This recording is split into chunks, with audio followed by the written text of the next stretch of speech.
بسم الله والصلاة والسلام على رسول الله أما بعد فأعوذ بالله من الشيطان الرجيم بسم الله الرحمن الرحيم اقرأ باسم ربك الذي خلق الإنسان من علق اقرأ وربك الأكرم الذي علم بالقلم علم الإنسان ما لم يعلم صدق الله العلي العظيم۔ محترم ناظرین، اللہ رب العزت والجلال کا فضل، احسان اور کرم ہے کہ اس ذات عالی نے ہم سب کو انسان، مسلمان اور پیارے آقا جناب محمد الرسول اللہ صلی اللہ علیہ وسلم کا غلام بنایا۔ پیارے آقا علیہ السلام پر اللہ رب العزت نے جو کتاب اتاری ہے، اس کتاب کے نام بہت ہو سکتے ہیں، کتاب فرقان، کتاب ہدایت، لیکن بنیادی نام اس کتاب کا جو رکھا گیا وہ قرآن ہے، جس کے معنی ہے بار بار پڑھی جانے والی کتاب۔ اس کا مطلب یہ ہے کہ یہ کتاب جس امت کو سونپی جا رہی ہے، جس قوم کو دی جا رہی ہے، وہ ناخواندہ نہیں ہوگی، وہ جاہل نہیں ہوگی، وہ پڑھی لکھی قوم ہوگی، وہ پڑھی لکھی تعلیم یافتہ امت ہوگی۔ اور قرآن کی نگاہ میں علم، ایجوکیشن اور تعلیم کی کیا اہمیت ہے، کیا عظمت ہے، حیرت ہوگی۔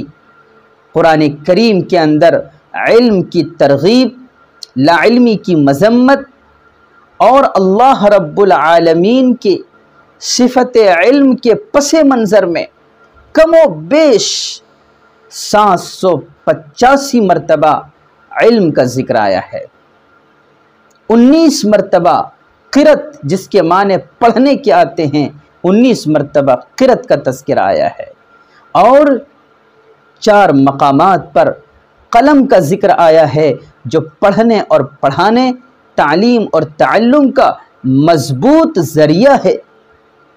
ایک جگہ تو قلم کی قسم کھائی گئی ہے، اور قسم کھانا اس بات کے اوپر دلالت کرتا ہے کہ علم کی اہمیت، قلم کی اہمیت، اعلی علم کی اہمیت قرآن کی نگاہ میں، اللہ کی نگاہ میں بہت زیادہ ہے۔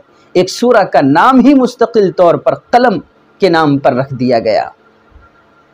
اور پیارے آقا علیہ السلام کو جب نبوت سونپ دی گئی، آپ نبی بنا دیے گئے، اور قرآن کریم اترنے کا جب سلسلہ شروع ہوا تو سب سے پہلی وحی اور اللہ کی طرف سے اس امت کے لیے، اس قوم کے لیے جو سب سے پہلا پیغام آیا، اس پہلے پیغام کو اگر آپ پڑھیں گے تو آپ کو اندازہ لگانا آسان ہو جائے گا کہ قرآن کی نگاہ میں، اللہ کی نگاہ میں علم کی کس قدر اہمیت ہے۔ سب سے پہلے وحی جو آئی ہے 5 آیات پر مشتمل، ان 5 آیات میں بھی پڑھنے کا حکم 2 مرتبہ آیا ہے۔ اقرا، اقرا 2 مرتبہ پڑھنے کا لفظ آیا ہے، اور 3 مرتبہ علم کا تذکرہ آیا ہے، اور 1 مرتبہ قلم جو علم سیکھنے کا مضبوط ذریعہ ہے اس کا تذکرہ آیا ہے۔ حالانکہ جس وقت یہ آیت اتر رہی ہے، وحی کا سلسلہ شروع ہو رہا ہے، اور جس علاقے میں یہ وحی آ رہی ہے، اس علاقے کی صورتحال یہ ہے، تاریخ اور سیرت کی کتابوں سے پتہ چلتا ہے کہ اس زمانے کے اندر کوئی ایسی برائی نہیں تھی جو پائی نہیں جا رہی تھی، اور سب اپنے انتہا کو پہنچی ہوئی تھی۔ ظلم تھا، زیادتی تھی، چوری تھی، ڈکیتی تھی، شراب کھلے عام پی جا رہی تھی، جوے کھیلے جا رہے تھے، ڈاکے ڈالے جا رہے تھے، بچیوں کو زندہ درگور کیا جا رہا تھا، یتیموں، غلاموں، مسکینوں اور بیواؤں کے ساتھ جانوروں سے بدتر سلوک کیا جا رہا تھا، شرک عام تھا، کفر عام تھا، ہر برائی اپنی انتہا کو پہنچی ہوئی تھی۔ لیکن ان تمام برائیوں کے بیچ میں اللہ رب العالمین کی طرف سے انسانیت کے نام جو پہلا پیغام آتا ہے، وہ شرک کے خلاف نہیں آتا، وہ ظلم کے خلاف نہیں آتا، اور وہ پہلا پیغام نہ چوری کے خلاف آتا ہے نہ ڈکیتی کے خلاف آتا ہے، اور پہلے پیغام میں نہ یہ بات کہی جاتی ہے کہ جوئے بند کرو، شراب بند کرو، زنا بند کرو۔ نہیں، جو پہلا پیغام آتا ہے اللہ رب العالمین کی طرف سے، اس میں زور دیا جاتا ہے علم پر، قرأت پر، پڑھنے پر، قلم پر زور دیا جاتا ہے۔ کیوں؟ اس لیے کہ برائیوں کے، مظالم کے، فسادات کے، چاہے اس کی جو وجہ اپنی جگہ پر ہو، لیکن بنیادی وجہ جہالت ہوا کرتی ہے۔ اس لیے اس زمانے کو زمانہ شرک سے، دور ظلم سے یا ایام ظلم سے یاد نہیں کیا جاتا، بلکہ اس زمانے کو دور جاہلیت کہا جاتا ہے، ایام جاہلیت کہا جاتا ہے۔ اس لیے کہ جتنی برائیاں پائی جا رہی تھی، ان تمام برائیوں کی جڑ جو تھی وہ جہالت تھی، لا علمی تھی، ناواقفیت سی، خدا سے دوری تھی۔ تو پہلا پیغام رب کی طرف سے آیا، اقرا، پڑھو۔ جب معاشرہ پڑھا لکھا ہو جائے گا، جب پڑھائی عام ہو جائے گی، تعلیم عام ہو جائے گی، تو خود بخود ساری برائیاں ختم ہو جائیں گی۔ اللہ تعالیٰ نے قرآن کریم کے اندر فرمایا، قُلْ هَلْ يَسْتَوِي الَّذِينَ يَعْلَمُونَ وَالَّذِينَ لَا يَعْلَمُونَ۔ اے نبی جی آپ اعلان کر دیجئے، کیا پڑھا لکھا اور غیر پڑھا لکھا یہ دونوں برابر ہو سکتے ہیں؟ ہرگز نہیں ہو سکتے۔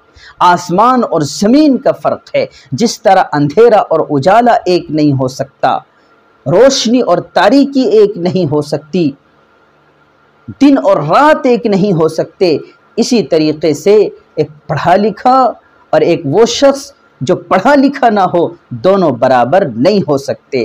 دونوں کی بول چال میں، رہن سہن میں، اٹھنے بیٹھنے میں، طور طریق میں آسمان اور زمین کا فرق ہوتا ہے۔ ایک پڑھا لکھا بڑوں کے حقوق کو بھی جانتا ہے، چھوٹوں پر رحم کرنا بھی جانتا ہے، ماں کا حق کیا ہے، باپ کا حق کیا ہے، بھائیوں کے حقوق کیا ہے، ایک پڑھا لکھا سمجھتا ہے اور اس کو ادا کرنے کی کوشش کرتا ہے۔ لیکن ایک ان پڑھ آدمی، جاہل آدمی، نہ بڑے کے مقام کا پتہ اس کو ہوتا ہے، نہ چھوٹوں کے ساتھ کس طرح سلوک کرنا چاہیے، چھوٹوں کے ساتھ کس طرح پیش آنا چاہیے، اسے کچھ بھی پتہ نہیں ہوتا۔ علم کی بہت اہمیت ہے، لیکن میرے دوستو، عزیز و بزرگوں، افسوس تب ہوتا ہے اور دکھ تب ہوتا ہے جب ہم اپنے حالات کا جائزہ لیتے ہیں، اپنی قوم کو دیکھتے ہیں اور معاشرے میں جہالت کو بڑھتے ہوئے دیکھتے ہیں، علم سے دوری دیکھتے ہیں۔ ہندوستان کے اندر وہ کمیٹیاں جو جائزہ لینے کے لیے بنائی گئی اور وہ تنظیمیں جن کا کام یہ ہے کہ تعلیم کا ریشو کیا ہے، تعلیم کا تناسب کیا ہے قوموں کے اندر، جب ایسی کمیٹیوں نے اور ایسی تنظیموں نے جائزہ لیا اور سروے کیا، تو نتیجہ جو لوگوں کے سامنے پیش کیا، جب وہ نتیجہ ہم دیکھتے ہیں تو سر شرم سے جھک جاتا ہے۔ ان کمیٹیوں نے اور ان تنظیموں نے سروے کر کے جو رپورٹ پیش کی ہے، اس رپورٹ میں یہ کہا کہ اس وقت تعلیم کے میدان میں اور تعلیم کے ریس میں سب سے زیادہ بچھڑی ہوئی اور پسماندہ جو قوم ہے، اس کا نام مسلمان ہے۔ ہاں میرے بھائیوں، وہ قوم جس کی مذہبی کتاب کی شروعاتی علم سے ہوئی ہو، جس کے مقتدا اور پیشوا، جس کے نبی نے علم پر سب سے زیادہ زور دیا ہو اور یہ کہا ہو طلب العلم فریضۃ علی کل مسلم، کہ ایک ایک شخص کا علم والا ہونا ضروری ہے، وہ قوم تعلیم کے میدان میں سب سے بچھڑی ہوئی، سب سے پسماندہ، یقین کے ساتھ مکمل اعتماد اور وثوق کے ساتھ ڈنکے کی چوٹ پر یہ بات کہی جا سکتی ہے، علم پر، ایجوکیشن پر اور تعلیم پر جتنا زور ہماری شریعت میں، ہمارے مذہب میں اور دین اسلام میں دیا گیا ہے، دنیا کا کوئی نظام حیات ایسا نہیں، دنیا کا کوئی دھرم اور مذہب آسمانی یا غیر آسمانی ایسا نہیں جس میں تعلیم پر اس قدر زور دیا گیا۔ اس کے باوجود تعلیم کے میدان میں ہم بہت پیچھے ہیں۔ میرے بھائیو دوستو، آپ کو پتہ ہے وہ قوم جو اسی ہندوستان کے اندر بستی ہے جسے دلت کہتے ہیں، ہندوستانی معاشرے میں چیل اور کوے کے برابر اس قوم کو سمجھا جاتا تھا، جس کے یہاں پڑھنے اور لکھنے کا کوئی تصور نہیں تھا۔ بڑے ہوتے ہی بچے ہاتھوں میں کدال لے کے، کلہاڑے لے کے بازاروں کی طرف نکل جاتے تھے، کھیتوں کی طرف نکل جاتے تھے مزدوری کرنے کے لیے۔ پڑھنے اور پڑھانے کا کوئی تصور نہیں تھا۔ آج وہ قوم بھی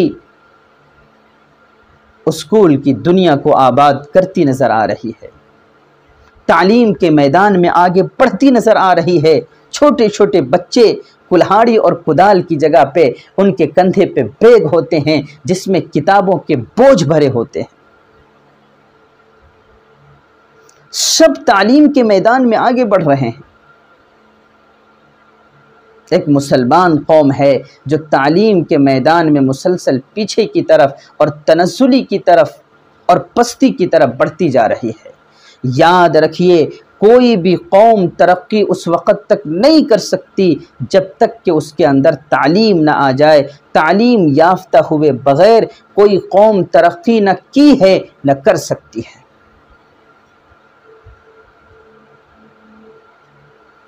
اس کی وجوہات کیا ہیں؟ اس کے اسباب کیا ہیں؟ بہت ساری وجوہات ہو سکتی ہیں، بہت سارے اسباب ہو سکتے ہیں۔ اختصار کے ساتھ 3 وجوہات کو بیان کرتا ہوں۔ نمبر 1، بہت بڑی تعداد مسلمانوں کی ایسی ہے، بالخصوص مزدور طبقہ اور کمزور طبقہ، معاشی اعتبار سے جو کمزور طبقہ ہے، مزدور پیشہ لوگ ہیں، ان کے یہاں تعلیم کی کوئی اہمیت ہے ہی نہیں۔ ابھی بھی وہ تعلیم کی اہمیت سے اور تعلیم کی افادیت سے نابلد ہیں اور اپنے چھوٹے چھوٹے بچوں کو مزدوری کے لیے بھیج دیتے ہیں۔ ہوٹل میں برتن مانجنے کے لیے، برتن صاف کرنے کے لیے، ٹیبل صاف کرنے کے لیے اور گیریج میں پنچر بنانے کے لیے اپنے بچوں کو بھیج دیتے ہیں تاکہ 10 روپے اسے مل جائے، 20 روپے اسے مل جائے، روزی روٹی کا کچھ سامان ہو جائے۔ انہیں یہ پتہ نہیں کہ اگر ان بچوں کو پیٹ پر پتھر باندھ کر فاقے کر کے اگر اس کو ہم پڑھائیں گے اور یہ آگے بڑھیں گے تو 10 کے بجائے یہ 10,000 لا کر ہمیں دے سکتے ہیں۔ لیکن نہیں، شعور نہیں ہے، تعلیم کی اہمیت اور افادیت کا احساس نہیں ہے، خود بھی پڑھے لکھے نہیں اور بچوں کو بھی جہالت کی ڈگر پر لگائے ہوئے ہیں۔ قوم کے ذمہ دار افراد کی ذمہ داری بنتی ہے کہ ایسے لوگوں میں تعلیمی بیداری اور تعلیم کی افادیت اور اہمیت کا احساس دلایا جائے۔ دوسری وجہ فضول خرچی۔ فضول خرچی ہمارے اندر بہت زیادہ آ گئی ہے۔ شادی بیاہ کا موقع ہو، ختنے کا موقع ہو، عقیقے کا موقع ہو یا کوئی اور فنکشن ہو، بے پناہ ہاتھ کھول کھول کر ہم خرچ کرتے ہیں، پیسے پانی کی طرح بہاتے ہیں۔ جب فضولیات میں ہمارے پیسے ختم ہوں گے، شادی بیاہ اور خرافات میں ہمارے پیسے ختم ہوں گے تو ظاہر سی بات ہے تعلیم کے لیے، ایجوکیشن کے لیے اور اعلیٰ تعلیم کے لیے ہمارے پاس پیسے نہیں بچیں گے۔ مجبوراً اپنے بچے کو 7ویں کلاس سے، 8ویں کلاس سے، میٹرک سے اور انٹر جاتے جاتے پڑھائی چھوڑنے پر ہم مجبور کر دیں گے اور یہ کہہ دیں گے بچے ہمارے پاس پیسے نہیں ہیں۔ کیوں؟ شادی میں بہت زیادہ پیسے خرچ کریں گے،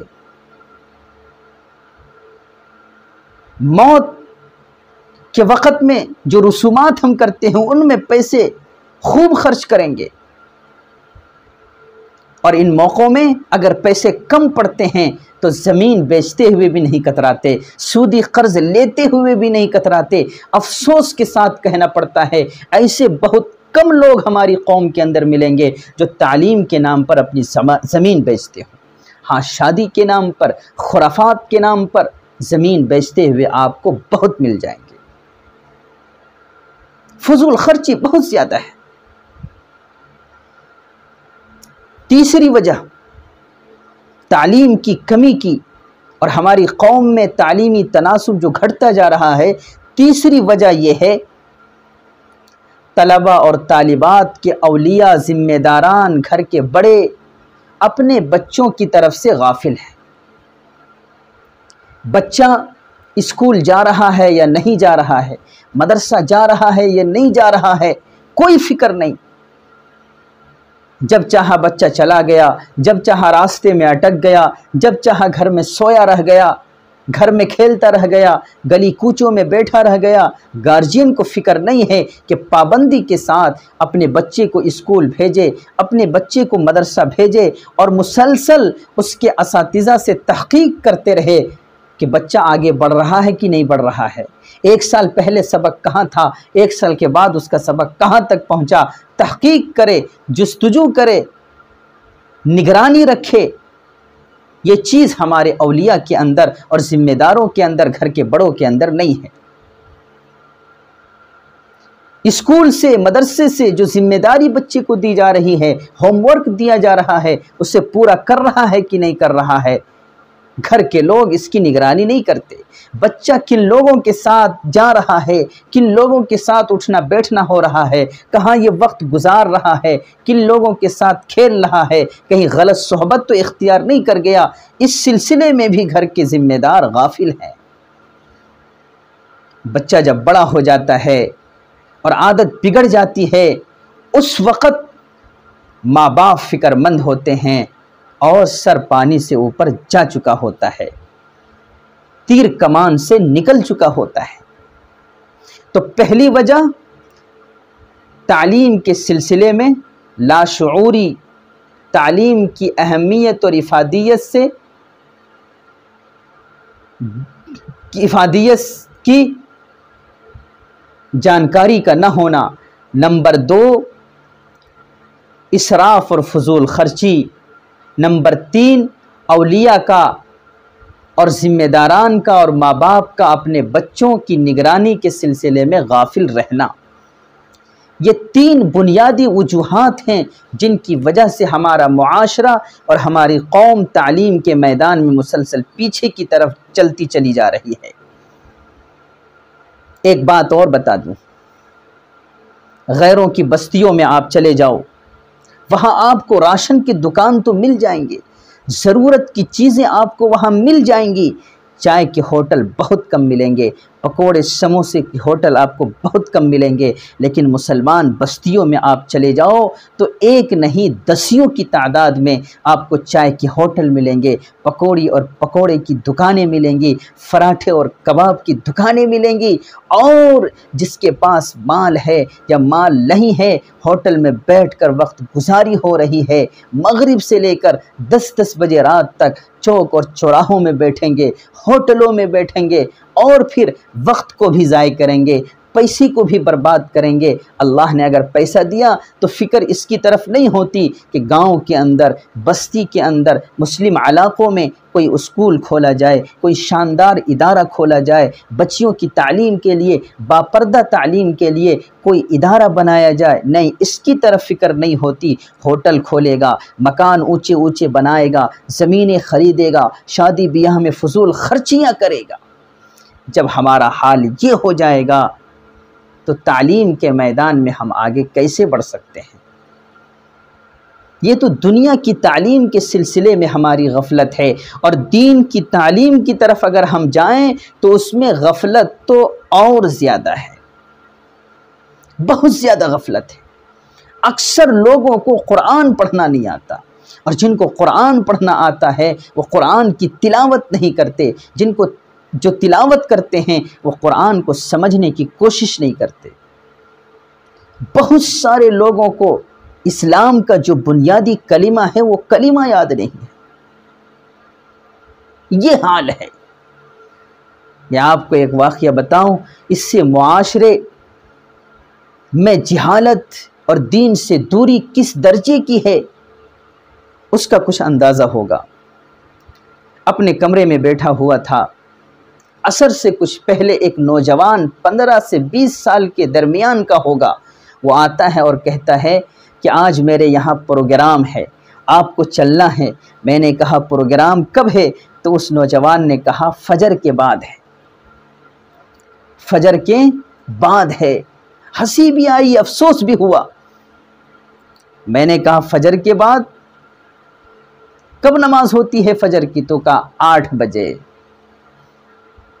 یہ ہے ہماری قوم کے نوجوان جنہیں یہ بھی پتہ نہیں ہے کہ فجر کب ہوتی ہے، عشاء کب ہوتی ہے، ظہر عصر کب ہوتی ہے، اور ان نمازوں کے اندر کتنی رکعتیں ہیں یہ بھی پتہ نہیں ہے، ان میں پڑھا کیا جاتا ہے، ان کے مسائل کیا ہیں، یہ تو بہت دور کی بات ہے۔ کون سی نماز کب پڑھی جاتی ہے اور کتنی رکعت ہے یہ بھی پتہ نہیں ہے۔ بعض جگہوں میں شادی بیاہ کے پروگرام میں جانا ہوا تو گانے کے خلاف، ڈی جے کے خلاف تقریر ہوئی، تو ریئیکشن میں جو باتیں سننے کو ملی، ماں بہنوں کی طرف سے، نوجوانوں کی طرف سے 2 باتیں میں پیش کرتا ہوں، جہالت کا اندازہ ہو جائے گا۔ کہا گیا کہ اگر شادی بیاہ کے موقع پر بھی گانا بجانا نہیں کریں گے تو کب کریں گے؟ بھائی یہ کوئی ضروری کام ہے کہ اس کے لیے کوئی موقع ہونا ضروری ہے؟ کبھی مت کرو۔ بعض عورتوں کی طرف سے کہا گیا اگر ڈی جے نہیں بجتا ہے، گانا نہیں بجتا ہے تو لگتا ہے گھر میں کوئی جنازہ اٹھا ہے، شادی نہیں ہو رہی ہے۔ میرے دوستو، جہالت اس درجے کو پہنچی ہوئی ہے۔